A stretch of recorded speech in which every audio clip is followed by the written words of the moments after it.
మాస్టర్తో మాటామంతి కార్యక్రమానికి స్వాగతం. నేను మాస్టర్ దుర్గా ప్రసాద్. ఈ రోజు మనతో పాటు real estate expert doctor Nandi Rameshwara గారు. నమస్కారం సార్. నమస్కారం అండి. సార్, మీరు రియల్ ఎస్టేట్ ఎక్స్పర్ట్. 5,000 crores కంపెనీకి మీరు CEO వర్క్ చేశారు.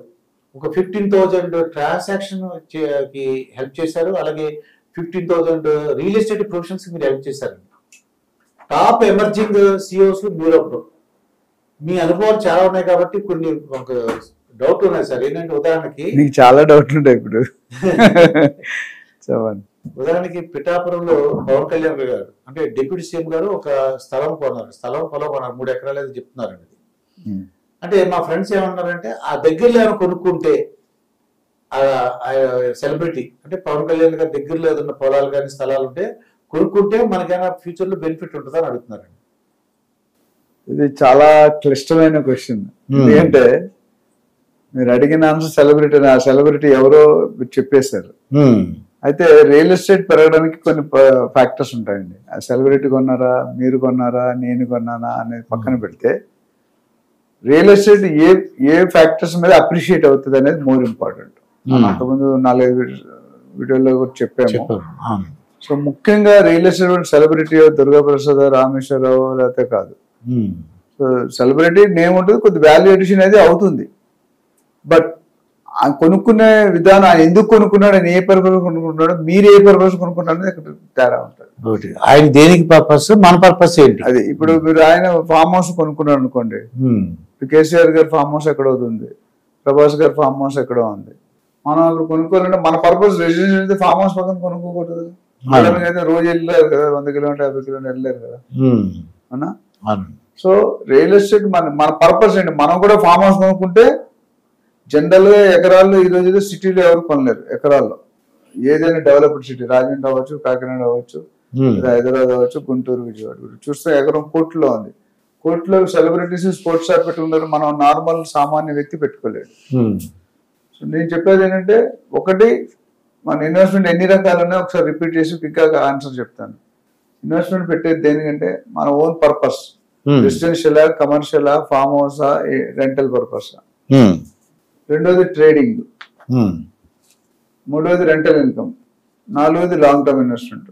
జనరల్ గా ఇంకా చాలా ఉన్నాయి కానీ ఇది మెయిన్. ఓకే, అప్రిషియేట్ అవ్వడానికి ఏం కావాలి? రియల్ ఎస్టేట్ లో రేట్లు పెరగాలి. ఇప్పుడు మీరు విజయవాడ హైవే ఉంది. ఒకప్పుడు 20 years 15 years back Vijayawada highway premium అన్ని హైవేల కంటే connecting road to Vijayawada, Hyderabad to Vijayawada highway. కానీ 20 సంవత్సరాల ముందు కొనుక్కున్న వాళ్ళు ఇప్పుడు ఏమి అప్రిషియేషన్ జరగలే. అది మీకు తెలుసు, నాకు తెలుసు. ఎందుకు జరగలే? అక్కడ ఏమి డెవలప్మెంట్స్ అవ్వలేదు. ఇప్పుడు గవర్నమెంట్ మారితే, లీడర్ మారితే, ఐడియాస్ మారితే, ప్లాన్ రివర్స్ అవుతుంది. ఫార్మాసిటీ తీసేశారు. సగం వస్తుందా, పూర్తి వస్తుందా రాదు, ఇప్పటికీ ఎవరికి క్లారిటీ లేదు. సో గవర్నమెంట్ మారినప్పుడు కంటిన్యూగా ఏ గవర్నమెంట్ కూడా 50 సంవత్సరాలు 60 సంవత్సరాలు ఉండరు. 1-2 term తర్వాత 3rd-4th term లో మారిపోతారు. ఈ గవర్నమెంట్ కి చేసిన డెసిషన్ కొన్ని ఫాలో అవుతారు. ఇప్పుడు ఫర్ ఎగ్జాంపుల్ చంద్రబాబు నాయుడు గారు ఫస్ట్ CM ఉన్నప్పుడు కొన్ని డెసిషన్ తీసుకున్నారు.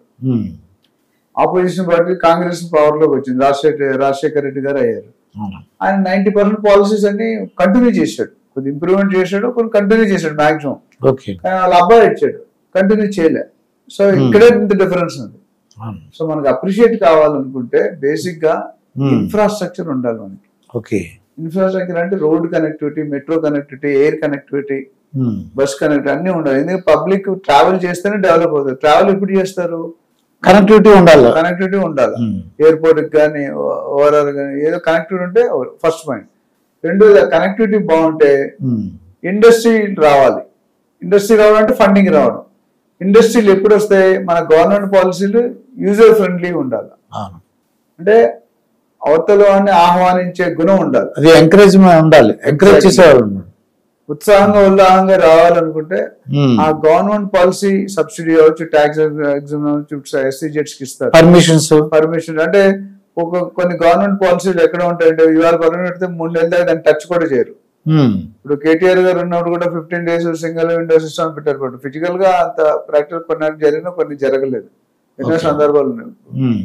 అంటే వాళ్ళ ఇంటెన్షన్ మంచిగా ఉంది, అది ఇంప్లిమెంట్ అవ్వాలి కదా. ఇప్పుడు ధన్యలో కొన్ని పెట్టే లోపాలు ఉన్నాయి. మెయిన్ ఏంటంటే ఇన్వెస్ట్మెంట్ రావాలంటే ఎంప్లాయీ ఎంప్లాయ్మెంట్ కావాలంటే మన పాలసీలు ఏవైతే ఇండస్ట్రీ ఫ్రెండ్లీ ఉండాలి. అంటే మన ఇప్పుడు ఏపీలో కానీ తెలంగాణలో కానీ ఇన్వెస్ట్మెంట్ పెట్టాలంటే టూ మచ్ డాక్యుమెంటేషన్ పెట్టేసరికి ఇంట్రెస్ట్ ఉంటుంది, ఇది అప్రూవ్ చేయడం ఇది చేయడం.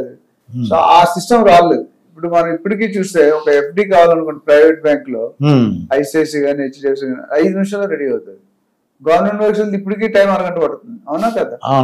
సిస్టమ్ మారలేదు. ఇక్కడ కూడా అంతే. System is very important. So next employment వచ్చిందంటే ఆటోమేటిక్ గా జనం అన్ని కావాల్సిన రిసోర్సెస్ అన్ని డెవలప్ అయిపోతాయి.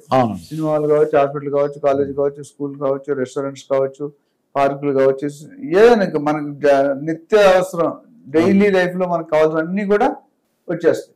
వచ్చినప్పుడు ఆటోమేటిక్ సిటీ. ఇప్పుడు షాబాద్ అని ఒక ఏరియా ఉంది, 5 సంవత్సరాల క్రితం రోడ్డు మీద ఏమీ లేదు. ఈ రోజు వెళ్తే లెఫ్ట్ రైట్ 3-4 కిలోమీటర్ ఫుల్ అయిపోయింది డెవలప్మెంట్స్. ముంబై మీరు ఎప్పుడు వెళ్తే లెఫ్ట్ రైట్ ఫుల్ డెవలప్మెంట్ ఉంది. షాద్నగర్ కూడా అదే, కొన్ని ఏరియాలు బాగా డెవలప్ అవుతున్నాయి. ఇక్కడ కావాలంటే పవన్ కళ్యాణ్ గారు కొన్నారా, ఎక్స్వైజ్ కొన్నారా, ఒకటి పర్పస్. రెండోది సెలబ్రిటీ పేరు చెప్పుకుని చాలా మంది వాడతారు, బట్ అది కొన్ని సందర్భాల్లో యాడ్ అవుతుంది డెఫినెట్ గా. కొన్ని సందర్భాల్లో యాడ్ అవ్వకపోవచ్చు. ఎందుకంటే నీ పర్పస్ రెసిడెన్షియల్ ఫ్లాట్ అయితే నువ్వు వెళ్ళి సిటీ బయట 3 ఎకరాలు ఉంది, 4 ఎకరాలు ఉంది కొనలేరు మీరు.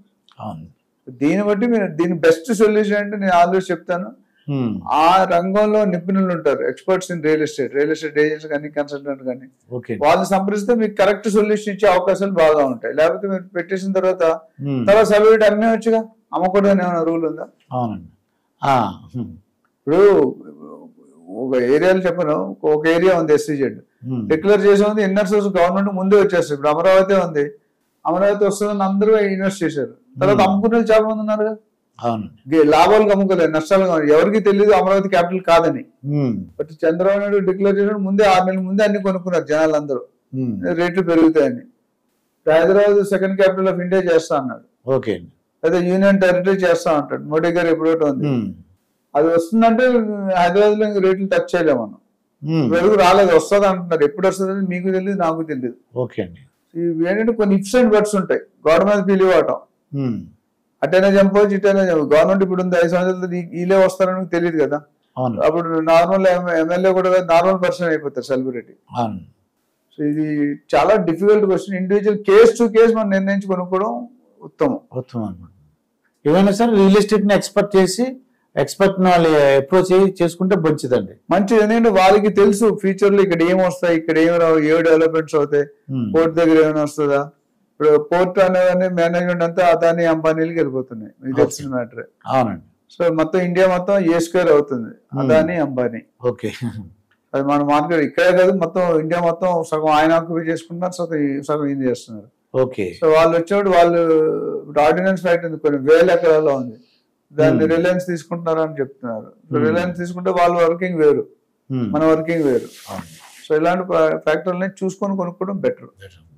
ఇదండి నంది రామేశ్వర గారితో జరిగిన ఇంటర్వ్యూ. మరొక ఇంటర్వ్యూతో మీ ముందుంటాను. మీ మాస్టర్ దుర్గాప్రసాద్. నమస్కారం సార్. నమస్కారం.